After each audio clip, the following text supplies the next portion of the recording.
ഭരണം മാറിയതോടെ ബംഗാളിൽ വലിയ വലിയ മാറ്റങ്ങളാണ് BJP സർക്കാർ കൊണ്ടുവരുന്നത്. മമതാ ബാനർജിയെ തോൽപ്പിച്ച് അധികാരത്തിൽ വന്നതിന് ശേഷം BJP നടപ്പിലാക്കുന്ന ജനപ്രിയ പരിപാടികൾ എന്ന് പറയുന്നത് വഴിയോരത്ത് നിസ്കരിക്കാൻ പാടില്ല, മദ്രസകൾക്ക് പൂട്ടിടുക, അങ്ങനെയുള്ള സംഭവങ്ങളാണ്.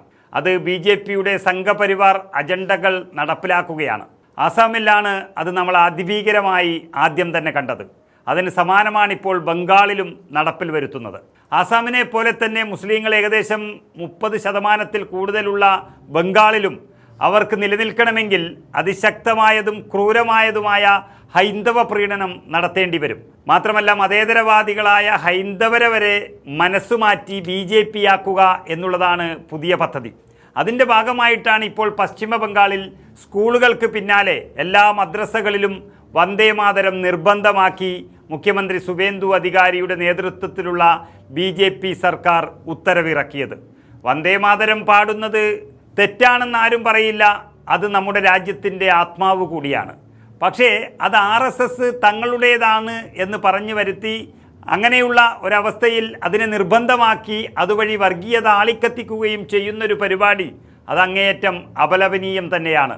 മദ്രസകളിലെ പ്രഭാത അസംബ്ലികളിൽ പതിവ് പ്രാർത്ഥനയ്ക്കൊപ്പം തന്നെ വന്ദേമാതരം പൂർണ്ണമായി ആലപിക്കണമെന്നാണ് സംസ്ഥാന മദ്രസ വിദ്യാഭ്യാസ ഡയറക്ടറേറ്റ് നിർദ്ദേശം നൽകിയിരിക്കുന്നത്.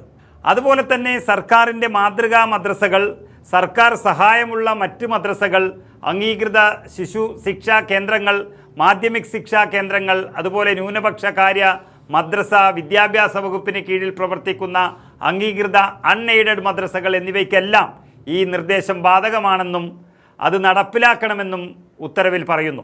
സംസ്ഥാനത്തെ ജനങ്ങൾക്ക് ഭക്ഷണം കഴിക്കാനുള്ള വകുപ്പുണ്ടോ എന്ന് നോക്കിയില്ലെങ്കിലും ഇക്കാര്യത്തിൽ വീഴ്ച വരുത്തിയവരെ സർക്കാർ വെറുതെ വിടില്ല.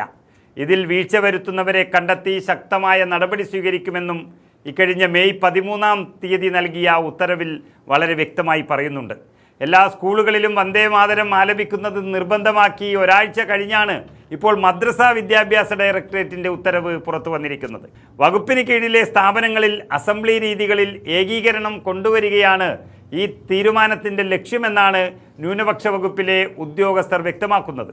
ഏതായാലും ഒരു കാര്യം എല്ലാവരും മനസ്സിലാക്കുന്നത് നല്ലതാണ്.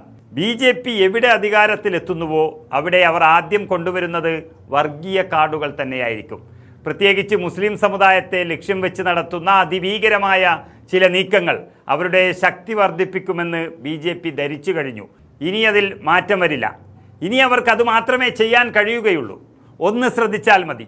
കോൺഗ്രസ് അധികാരത്തിലെത്തുന്ന സംസ്ഥാനങ്ങളിലെല്ലാം തന്നെ ഇന്ദിരാ ഗ്യാരണ്ടി പോലെയുള്ള ജനപ്രിയ പദ്ധതികൾ നടപ്പിലാക്കുമ്പോൾ BJP അധികാരത്തിലെത്തുന്ന സംസ്ഥാനങ്ങളിൽ ഇത്തരം നിസ്കാരം മുടക്കലും വന്ദേമാതരം അടിച്ചേൽപ്പിക്കുകയും ഒക്കെ ചെയ്യുന്നതാണ് പ്രധാന പരിപാടി. എന്നിട്ട് അതിനെ ജനകീയ സർക്കാർ എന്ന് പേരും നൽകും.